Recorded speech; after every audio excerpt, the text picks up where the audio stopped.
आजची स्टोरी सगळी समजून घ्यायची असेल तर आपल्याला 3 ते 4 नाही जवळपास 25 वर्ष मागे जावं लागेल आणि ते याच्यासाठी की आत्ता माझ्या हातात जी FIR आहे त्या सगळ्या प्रकारातले धागेदोरे हे पुण्यात नाही तर हरियाणापासून सुरू होतात आणि हरियाणामध्ये एक चांगलं वेल सेटल्ड डॉक्टर कुटुंब जे एका अशा कोट अनकोट सिद्ध पुरुषाच्या पाठीमागे लागतं किंवा त्याच्या इन्फ्लुएन्समध्ये येतं की नंतर त्यांच्या मुलीसोबत भविष्यात ज्या ज्या एक एक एक एक घटना घडतात हा सगळा घटनाक्रम ऐकून तुम्ही हैराण होऊन जा।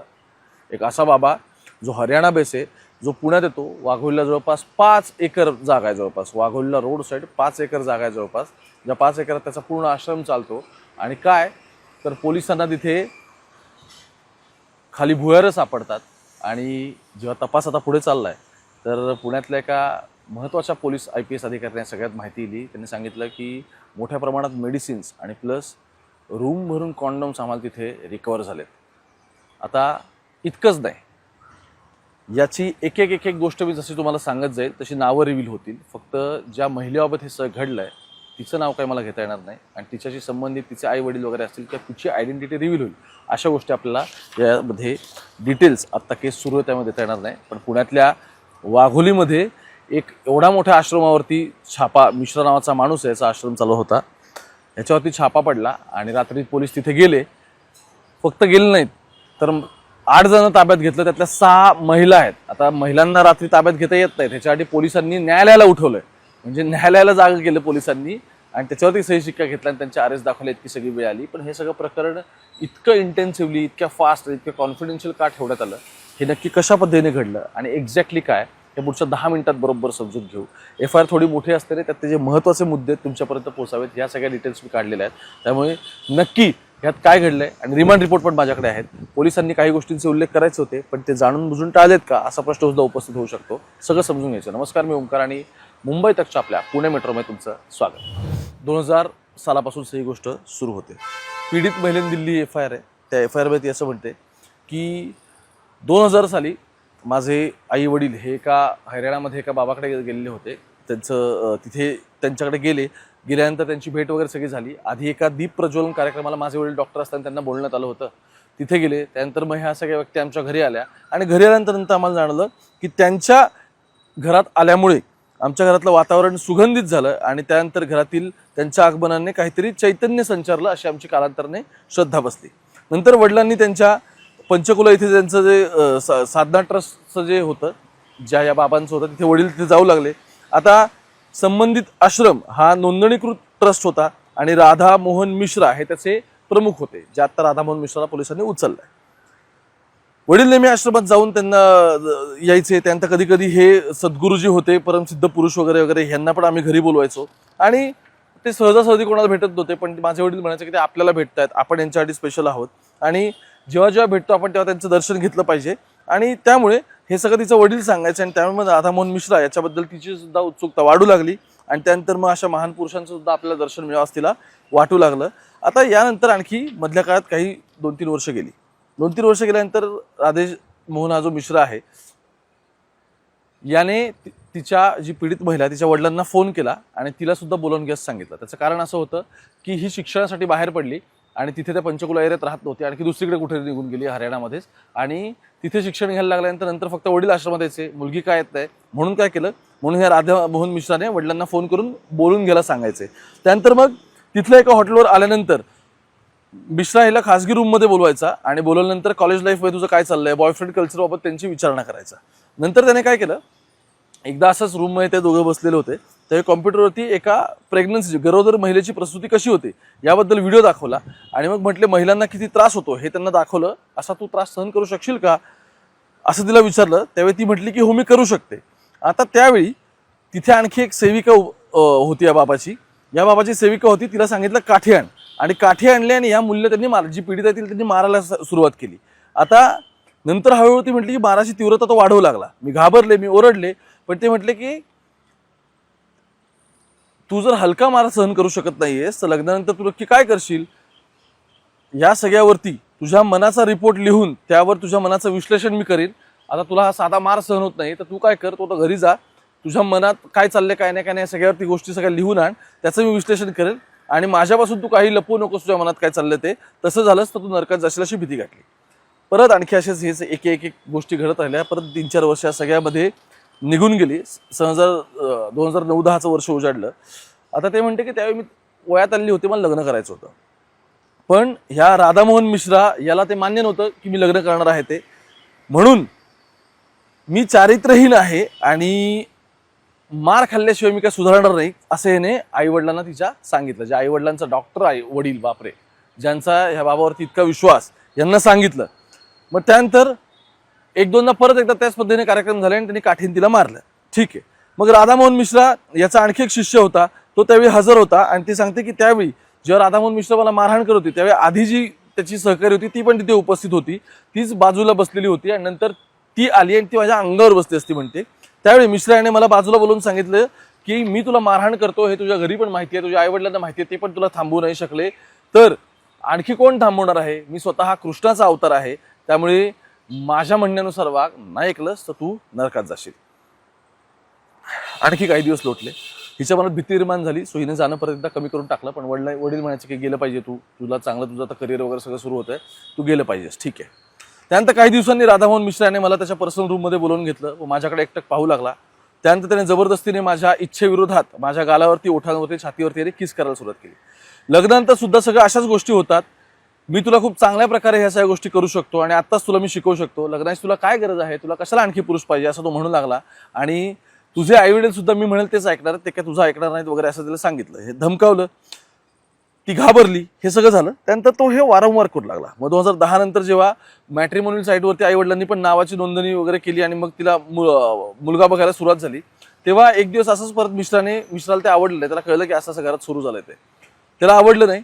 त्याने काय केलं, त्याने परत बोलवून घेतलं आणि त्यावेळी त्याच्यासोबत एक कोणतरी तिथे आणखी एक सेविका होती, त्या सेविकेला सोबत घेतलं आणि हिला एक चहा प्यायला दिला.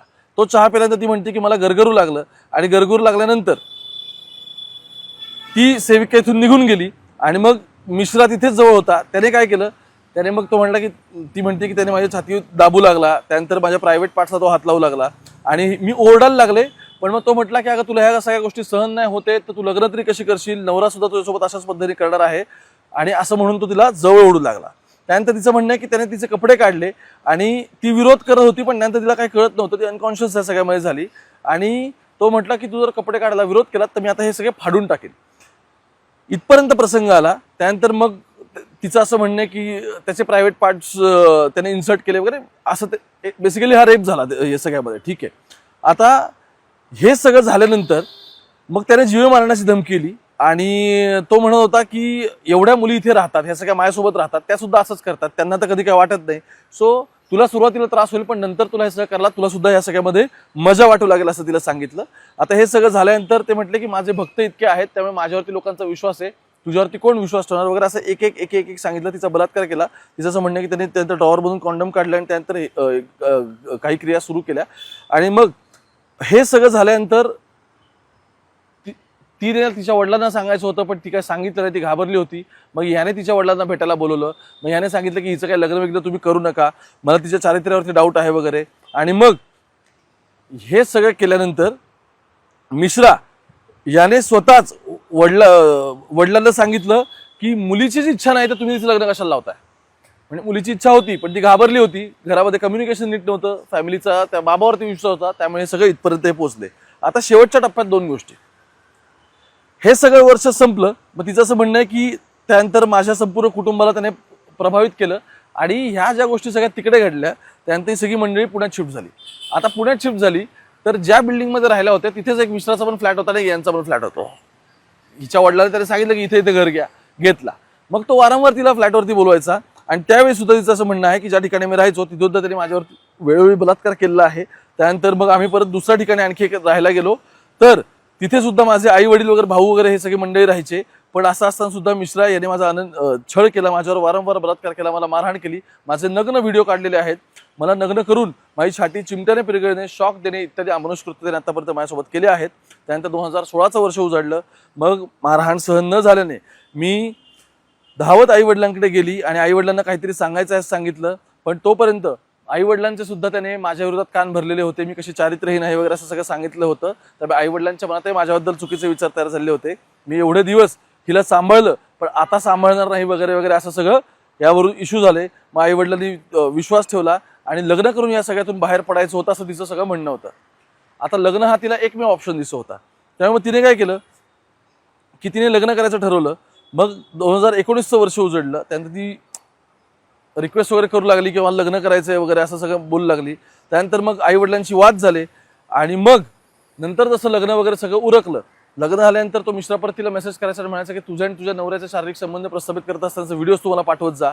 आता त्यानंतर ह्या सगळ्या गोष्टीला करायला सांगितल्या. मग या सगळ्यापासून तिने सुटका करून घेतली. पण झालं काय समजून घ्या. एक तर तिला पळून जाऊन लग्न केलं कारण हे सगळ्या काही गोष्टी होत नव्हत्या. नंतर हा परत तिला कॉन्टॅक्ट करायचा, तिच्या वडिलांना कॉन्टॅक्ट करायचा, त्यांना प्रेशराईज करायचा आणि मग इकडे सगळ्या गोष्टी सांगायचा. आणि त्यानंतर माझ्या लग्नानंतर सुद्धा मिश्रा मला पाहिजे तसं नाचवतच राहिला असं ती म्हणते. माझ्या नवऱ्याचे एखाद्यातले व्हिडिओ माझ्या नवऱ्याचे बनवायला सांगितले, ते स्वतःकडे घेतले आहेत. त्याने मला माझ्या मालकीची एखादी वस्तू असल्यासारखं वागवले आहे. तो माझा मालक असल्यासारखे वागतो आणि माझ्या नवऱ्याचंही त्याने मला नीट वागू दिलं नाही. आणि शेवटी 2024मध्ये मला घटस्फोट घ्यायला लागला आणि मग असं बरंच एक एक आहे. FIR मी डिटेल वाचली, तुम्हालाही त्यातले बऱ्यापैकी मी गोष्टी वाचून दाखवल्या. त्याचं कारण एक होतं, मला इतकं सगळ्या गोष्टी एकाच व्यक्तीसोबत घडल्या याच्याबद्दल फार प्रश्न पडलेले होते. म्हणजे मला अजूनही काही प्रश्न आहेत. मला असं वाटतं की कोर्टात जितक्या गोष्टी म्हणजे पोलीस ऑन रेकॉर्ड आणतील तितके यातले प्रश्न कमी होतील. पण मुद्दा असा आहे की इतकं सगळं इतक्या पिरियड ऑफ टाईममध्ये झाल्यानंतर अर्थात डिफेन्स लॉयरने 100% प्रश्न विचारला की बाबा मग तुम्ही एवढे 15-16 वर्ष करत काय होता? तुम्ही आतापर्यंत कोर्टात किंवा पोलिसांना किंवा कोणाला तरी सांगायला पाहिजे होतं.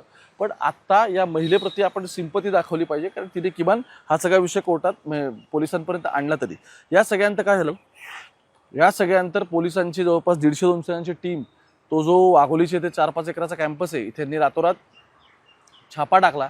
ही तक्रार आल्यानंतर संबंधित बाबाला त्यांनी उचललं. आता त्यामुळे त्यांनी रिमांड रिपोर्टमध्ये 2-3 मुद्द्यांचा उल्लेख केला की संबंधित आरोपीकडे अमानुष, अनिष्ट व अघोरी प्रथा चालू ठेवण्याबाबत तपास करायचा आहे. गुन्ह्यातील महत्त्वाचे पुरावे आम्हाला जप्त करायचे आहेत. याच व्यतिरिक्त त्याने आणखी काही लोकांचा छळ व अत्याचार केल्याचं आम्हाला दिसतंय, त्या अनुषंगाने आम्हाला तपास करायचा आहे. अशा प्रकारे इतर महिलांचं लैंगिक शोषण केले असल्याची शक्यता नाकारता येत नाही, त्याचा तपास आहे. आणि घर झडतीमध्ये जिवंत काडतुसं जहा मिळून आलेली आहेत त्याचा तपास करायचा आहे.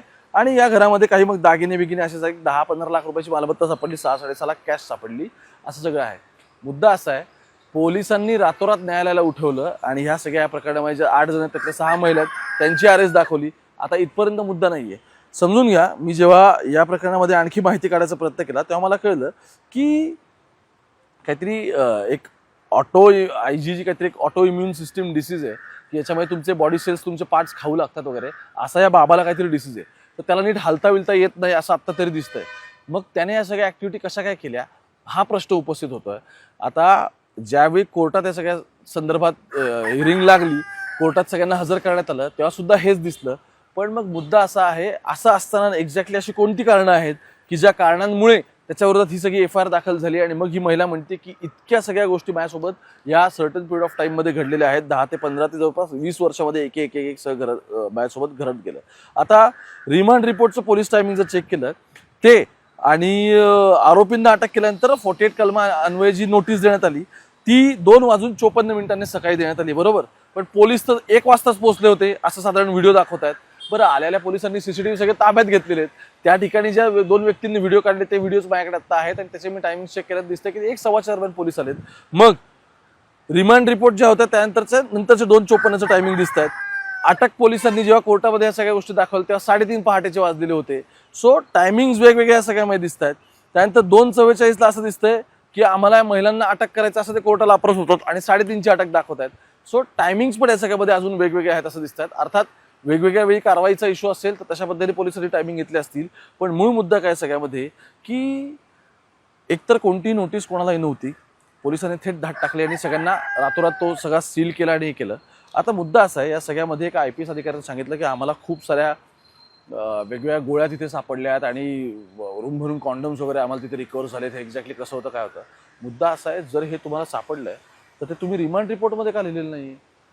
आणि जर रिमांड रिपोर्टमध्ये लिहिलेलं नाहीये तर मग या बरं FIR मध्ये सुद्धा तुम्ही जर समजून घेतलं, म्हणजे आता पोलीस अधिकाऱ्याने आम्हाला सांगितलं संबंधित की तो तिला त्याचं मूत्र प्यायला वगैरे द्यायचा बऱ्याचदा, अशा वेगवेगळ्या गोष्टी तो करत होता. पण या सगळ्या गोष्टींचा उल्लेख ह्या FIR मध्ये त्या महिलेने तरी अजून केलेला नाही. हे पोलीस सांगतात की आम्हाला तपासात असं दिसतंय, पण त्या महिलेने मात्र याचा उल्लेख केलेला नाही.